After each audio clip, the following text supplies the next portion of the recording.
Paysandu e Remo seguem sem vencer no Brasileirão 2024. Papão empatou com o Botafogo de Ribeirão Preto.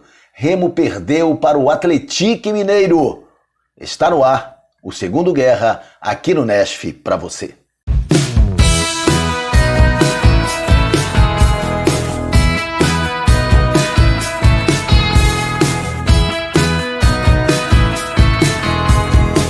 Ainda não foi desta vez que o futebol paraense conseguiu vencer no Brasileirão 2024. Na Série B, jogando no Mangueirão, com pouco mais de 10 mil espectadores, o Paysandu recebeu o Botafogo de Ribeirão Preto. Depois de um primeiro tempo sem gols, o Paysandu com dificuldades, porque o estreante Carlos Maia teve que ser o elemento construtor no meio-campo do Paysandu, em função da lesão do Robinho, da transição do Biel e também da contusão sofrida pelo Val Soares. Nicolas não pôde jogar e talvez não jogue contra o Avaí, e por isso Juan Ribeiro foi o atacante centralizado do Paysandu. Muitas dificuldades nesta criação bicolor e o Papão ficou no 0-0 contra o Botafogo. De qualquer maneira, tivemos bolas na trave de um lado e de outro ao longo do primeiro tempo. Na segunda etapa, logo no começo do jogo, Brian Borges levou o segundo amarelo e foi expulso. O Paysandu, com um a menos, teve que se reorganizar em campo. E o técnico Hélio dos Anjos conseguiu entregar uma formatação interessante. Esli Garcia entrou e apareceu muito bem e foi feita a recomposição da lateral esquerda com Kevin jogando no posto que era do Brian Borges. Carlos Maia foi quem saiu da equipe para a entrada do Kevin. E o Edinho deu seu lugar ao Esli Garcia, que foi uma figura importantíssima. Gabriel Santos também esteve bem como centroavante, ele que entrou no lugar do Juan Ribeiro. Esli Garcia fez um golaço espetacular. Pegou a bola na meia direita, na entrada da área, cortou duas vezes o zagueiro e meteu por cobertura no ângulo, fazendo 1-0 para o Paysandu, mesmo com um jogador a menos.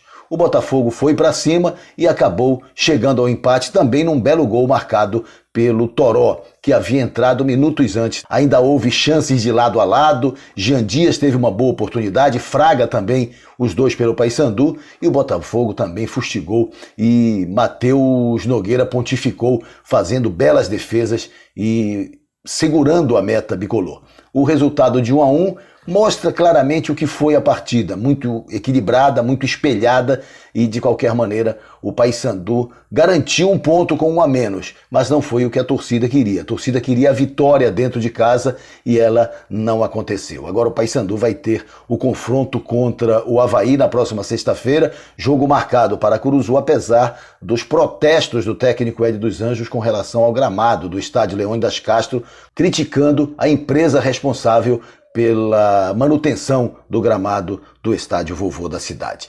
Vamos ver quem o Paysandu vai recuperar. Biel deverá ter condições de jogo. Lucas Maia também, zagueiro, possivelmente os dois estão na transição.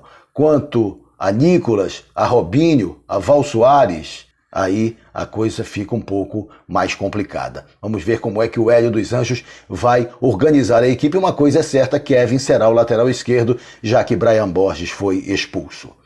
Na Série C, o Remo foi a São João del Rei, a histórica São João del Rei, e não suportou a pressão do Atlético. Sofreu a segunda derrota consecutiva, criando embaraços e mais desconfiança na torcida azulina. O Remo entrou com uma nova formação, a opção pela volta do Paulinho Curuá ao lado do Jaderson e do Pavani no meio-campo, um ataque novo, ou a volta do ataque antigo, com o Kelvin, o Ribamar e o Ronald. O time do Remo não conseguiu fazer uma boa apresentação. Níger não atuou, quem jogou foi Bruno Bispo ao lado do Sheldon, na retaguarda azulina. Logo no início da partida, o jogo parecia equilibrado.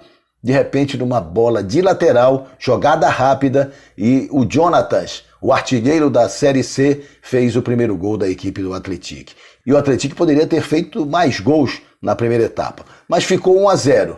Logo no início da segunda etapa, já com as alterações feitas pelo técnico Gustavo Morínigo, com Matheus Anjos no lugar do Curuá e o Marco Antônio no posto do Ronald, o Remo se mostrou mais insinuante. Só que numa saída rápida, Natan estava no campo ofensivo, na grande área da equipe mineira, A bola foi colocada para o campo de ataque e numa arrancada sensacional, a conclusão do David de cabeça para fazer então 2-0 para a equipe do Atlético. De qualquer maneira, o Remo continuou tentando, sendo um time com melhor desempenho na segunda etapa do que fora na primeira etapa, até porque na primeira etapa o Remo não existiu, e aí, com o Silas aparecendo na equipe, foi ele quem fez o gol único do clube do Remo, diminuindo e aparentemente colocando fogo na partida.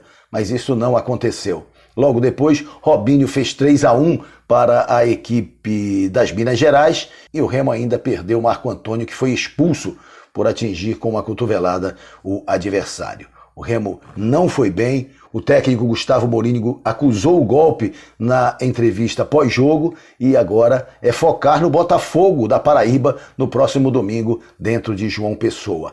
O Remo precisa restabelecer o equilíbrio e voltar a apresentar a disposição que apresentou em outros jogos. Até isto foi cobrado pelo treinador. Situação bem complicada para o Leão Azul. Tomara que a gente possa reagir nos jogos da próxima semana. Isto vale também para o Leão e para o Papão. Vou colocar também na conta do Águia, porque o Águia tem o São Paulo na quinta-feira pela Copa do Brasil e precisa fazer um grande jogo. O jogo será no Mangueirão. O Águia precisa fazer um grande jogo porque não foi bem na estreia também no Campeonato Brasileiro da Série D. E o Águia é o nosso único representante na Copa do Brasil. Vai pegar um novo São Paulo que agora, com o Zubeldia, parece que encaixou e a situação pode se complicar para o Azulão de Marabá. Vamos torcer que possamos dar a volta por cima nos próximos jogos. É isso, amigos. Saúde a todos. Até a próxima.